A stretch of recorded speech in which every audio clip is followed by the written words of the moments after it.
Let us now start the discussion on module 4 of chapter 9. In the last module, we have formally defined the notion of abstract measure mu on a ring R and the notion of an outer measure mu star on a hereditary sigma ring.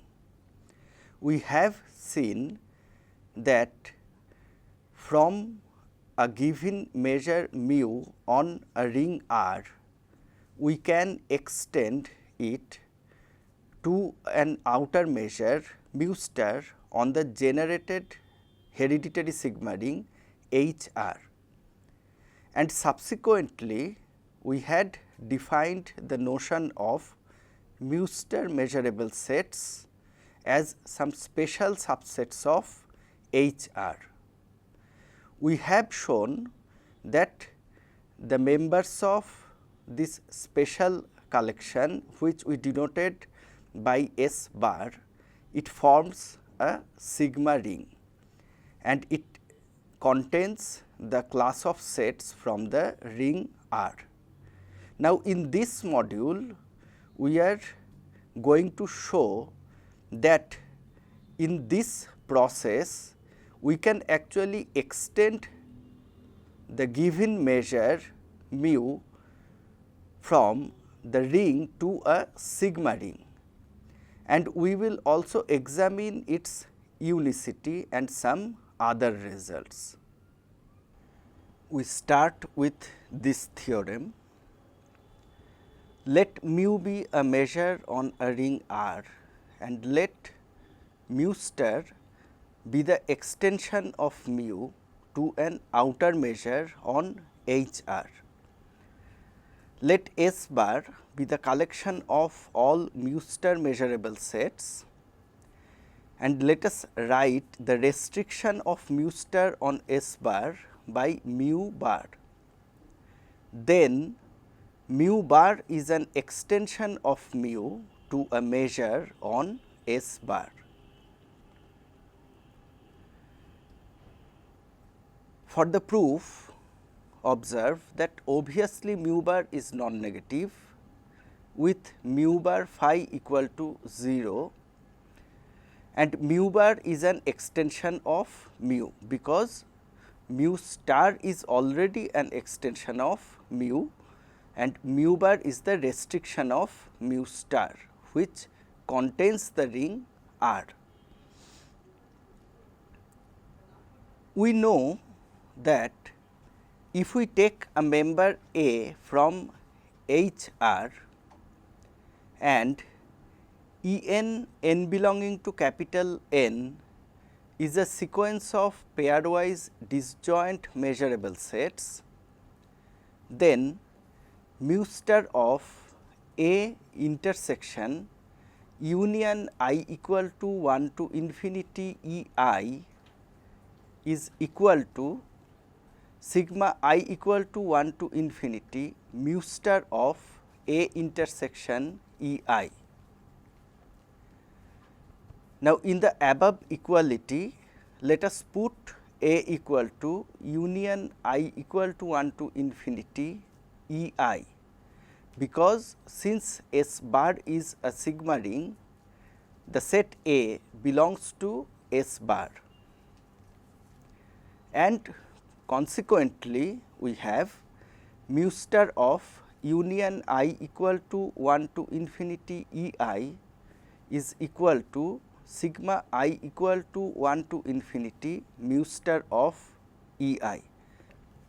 Now, see that since all the sets E I and union E I are measurable, we can write mu bar in place of mu star, and this shows that mu bar is countably additive, and so mu bar is a measure.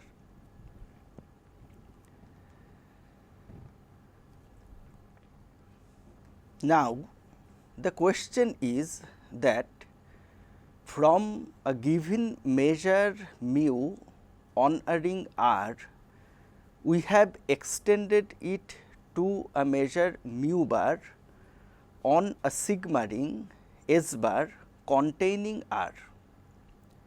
We already have observed that from a given measure on a ring R, we can extend it to an outer measure mu star. So, the natural question is that if we start with the measure mu bar instead of mu, then what will be the resulting outer measure? Will it be different from mu star? This theorem gives us the answer that the answer is no. Even if we start from the extended measure mu bar, we will still get the same outer measure mu star. So, see the statement of the theorem.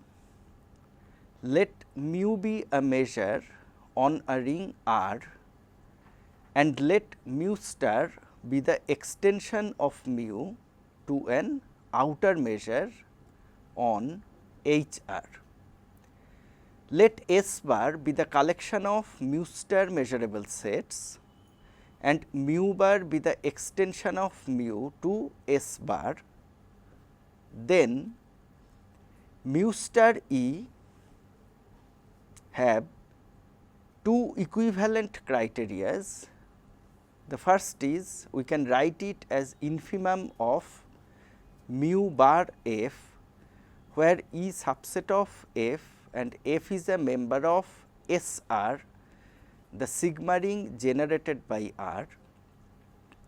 At the same time, it can be written as infimum mu bar f, where E subset of f and f comes from S bar. First thing you should note that since R is subset of S bar, so H R is subset of H S bar. But on the other hand, since S bar is subset of H R and H R is a hereditary sigma ring containing S bar, H S bar is the smallest hereditary sigma ring containing S bar. So, H S bar is again subset of H R. So, we have H R equal to H S bar. In other words, instead of starting from the original ring R, if we start from S bar, a larger class, we still get the same hereditary sigma ring.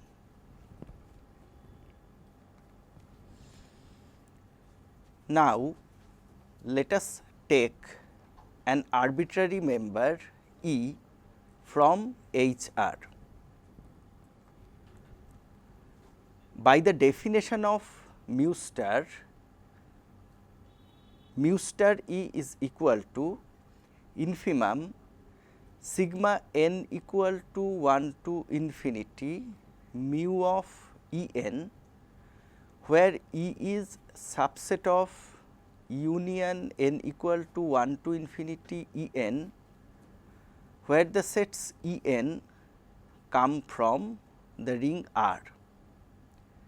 This is obviously greater or equal to infimum sigma n equal to 1 to infinity mu bar E n, where E is subset of union n equal to 1 to infinity E n and E n comes from S R. Since S R is a larger class, so we have more covers and correspondingly we have more numbers, so the infimum becomes less. Now, since S R is a sigma ring, So, union n equal to 1 to infinity E n, if we write this set as F, then the set F belongs to SR.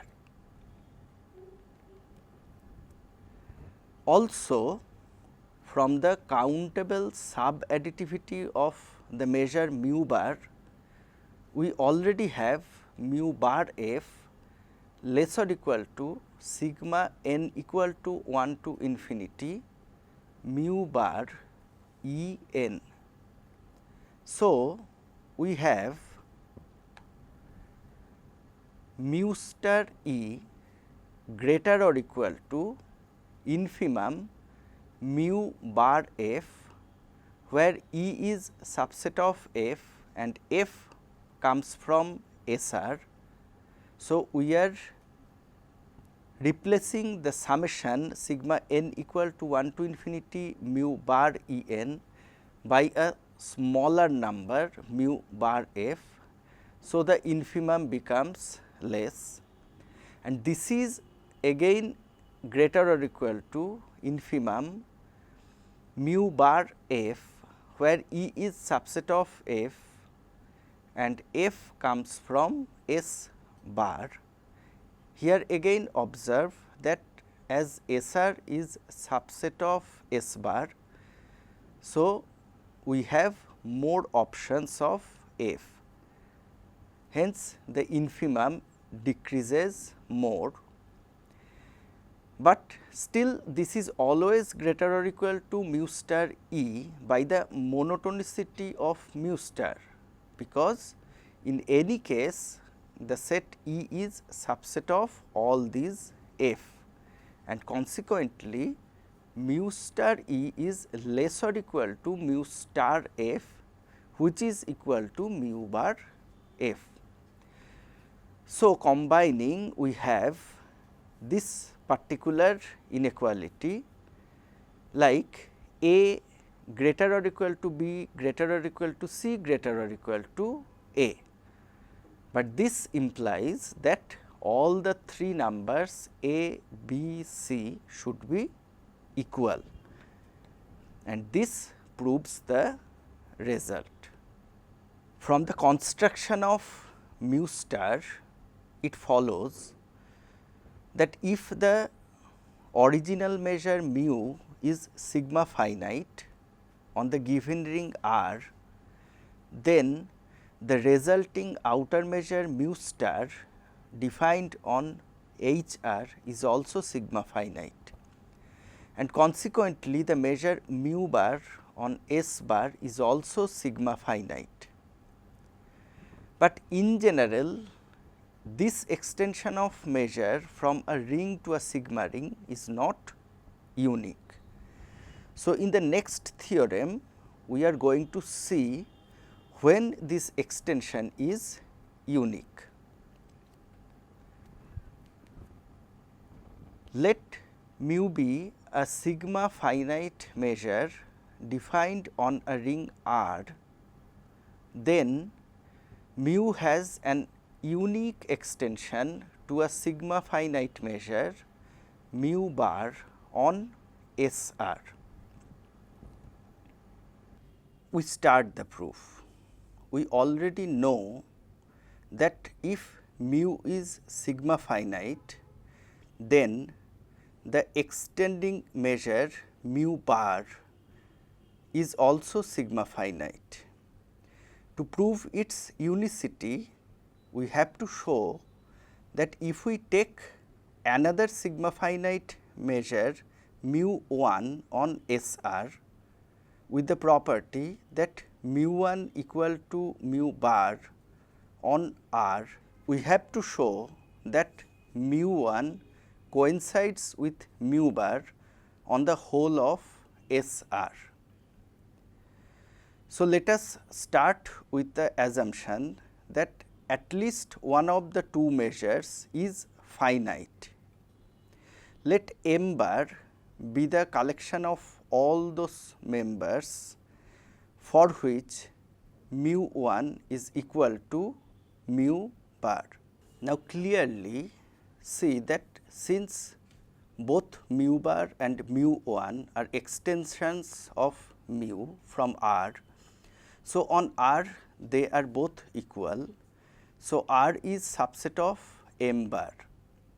If we take a monotonic sequence E n from m bar, then we have mu 1 of limit n E n is equal to limit n mu 1 of E n, but this is equal to limit n mu bar E n.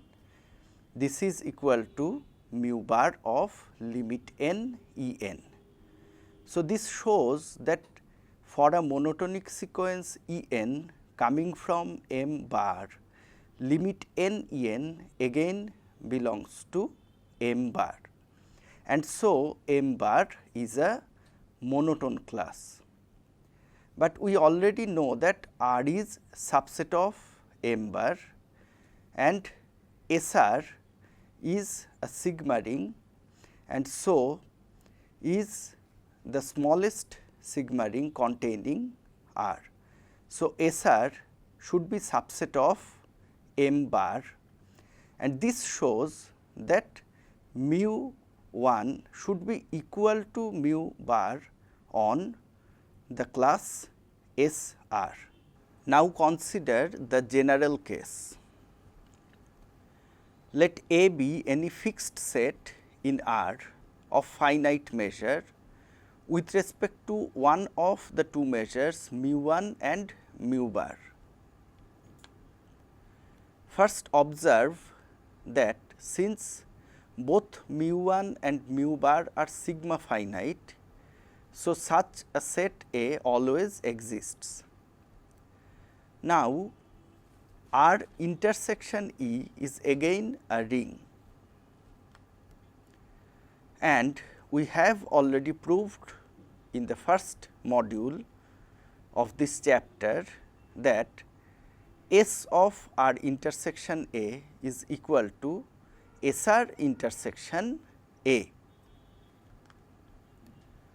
So, we have mu 1 E is equal to mu bar E for all E belonging to SR intersection A.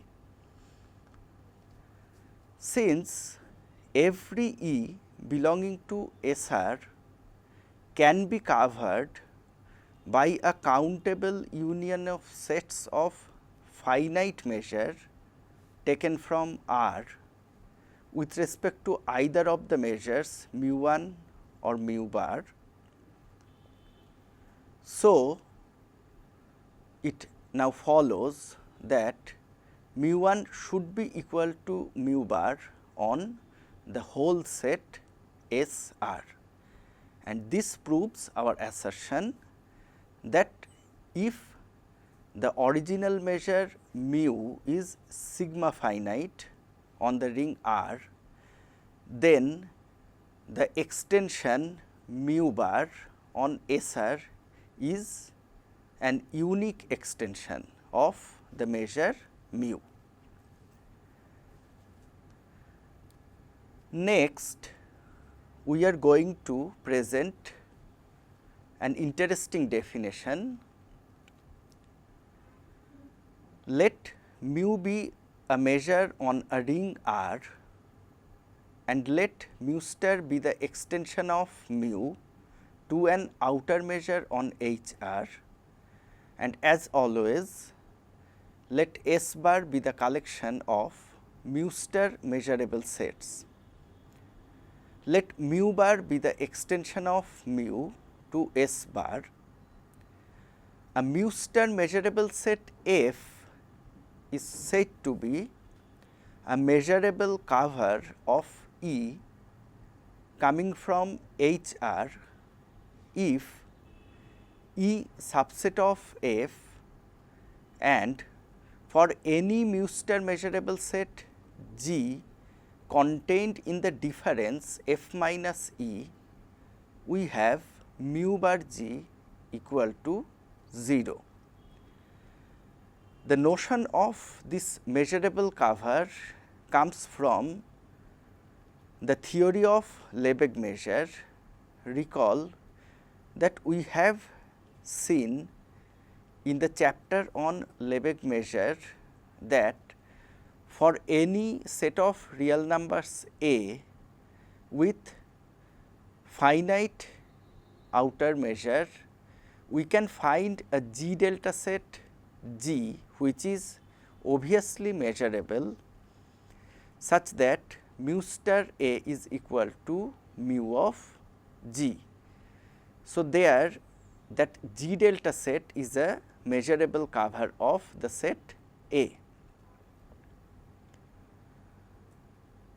Now, the question is, for an abstract measure defined on a ring R, which sets will have a measurable cover? So, we answer this question with this theorem. Let mu be a measure on a ring R and let mu star be the extension of mu to an outer measure on the hereditary sigma ring H R. Let S bar be the collection of mu star measurable sets and mu bar is the extension of mu to S bar. Then every set E coming from H R which has sigma finite outer measure, these sets have measurable cover F with the additional property that mu bar F is equal to mu star E. So, we start the proof. First, let us take a member E from H R such that mu star E is finite. Now, from the equivalent criteria of mu star which we had developed, observe that for any positive integer n, we can find a mu star measurable set f n from S bar such that E subset of f n and mu bar f n is less than mu star E plus 1 by n. If we take the intersection of all these measurable sets f n, that is intersection n equal to 1 to infinity f n, and write it as f, then obviously f is a measurable set containing E, and we have mu star E less or equal to mu bar f, but this is less or equal to mu bar f n since f is subset of f n for all n. Again this is less than mu star E plus 1 over n, and this is true for all natural numbers n. Since mu star E is independent of n, so the left hand side is independent of n. So, taking n tends to infinity, we have mu bar f is less or equal to mu star E. So, this shows that mu bar f should be equal to mu star E. Now, we want to show that this measurable set f is the required measurable cover. So, for that let us take a measurable set G from S bar such that G is subset of f minus E. then automatically E is contained in F minus G, and so mu bar F, which is already equal to mu star E, this is less or equal to mu star F minus G by the monotonicity property of mu star. This is equal to mu bar of F minus G, since F and G both are measurable, but this is equal to mu bar F minus mu bar G, as mu bar is a measure and it is subtractive. But this shows that mu bar G is such a number that when we subtract it from mu bar F, still it is greater or equal to mu bar F. This is only possible when mu bar G is equal to 0. So, this shows that F should be a measurable cover of E. Finally, let E be any arbitrary member of HR with sigma finite outer measure, where of course mu star E is equal to infinity, because we have already proved the result for a set with finite outer Lebesgue measure.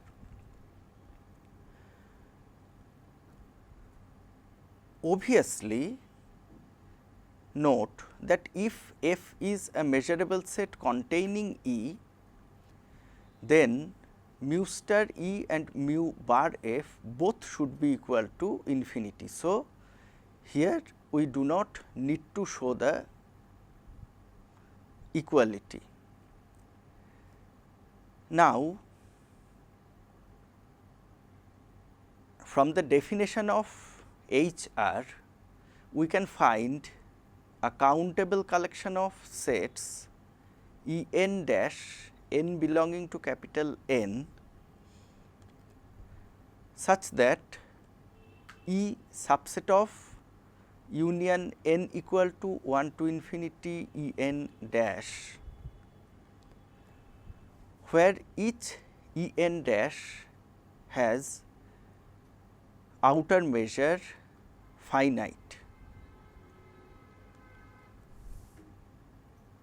But then we can rewrite E as countable union of sets E n, union n equal to 1 to infinity E n, where the sets E n's are pairwise disjoint. We have seen that this type of operation can be done, and when we do such operations, the resulting sets E n are subsets of the original sets E n dash.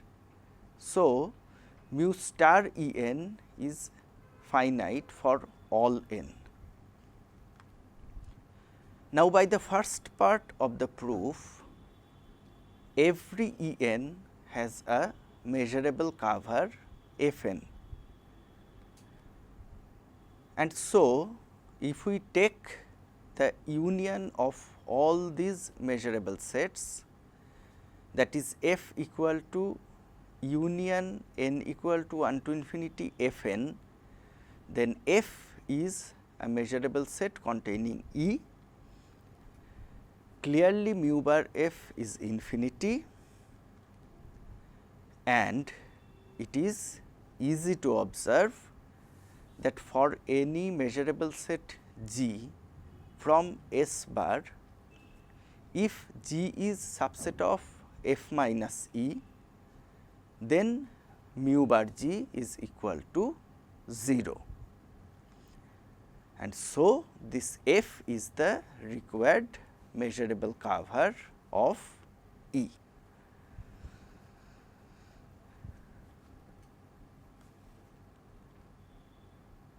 Finally, we want to show that for any two measurable covers F 1 and F 2 of a set E, we must have mu bar f1 equal to mu bar f2.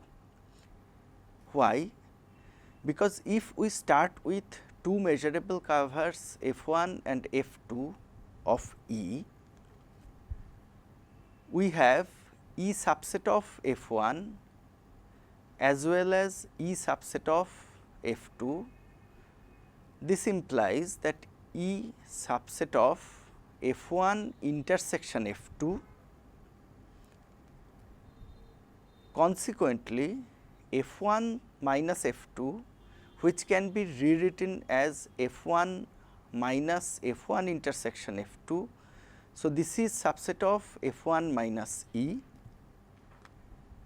Similarly, f2 minus f1 is contained in f2 minus E, and since f1 and f2 are measurable curves and f1 minus f2 or f2 minus f1 are measurable, so we must have mu bar f1 minus f2 equal to mu bar f2 minus f1 equal to 0, and this implies that mu bar f1 equal to mu bar f2. So, to summarize, what we did in this module is that we have finally shown that if a measure mu is given on a ring R, then we can extend it to a measure mu bar on a sigma ring S bar as also the sigma ring SR, which is contained in S bar. We have shown that in general, though this extension is not unique, but if we start with a sigma finite measure mu, then the extending measure mu bar is also sigma finite and it is an unique extension. We have then defined the notion of measurable curves,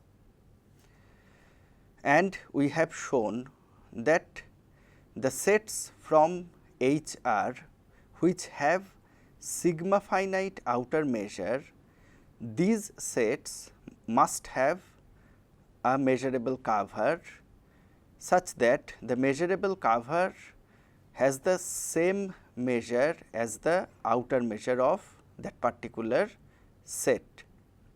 And in particular, we have shown that any two measurable curves of a set have same measure. And with this comment, we finish this module.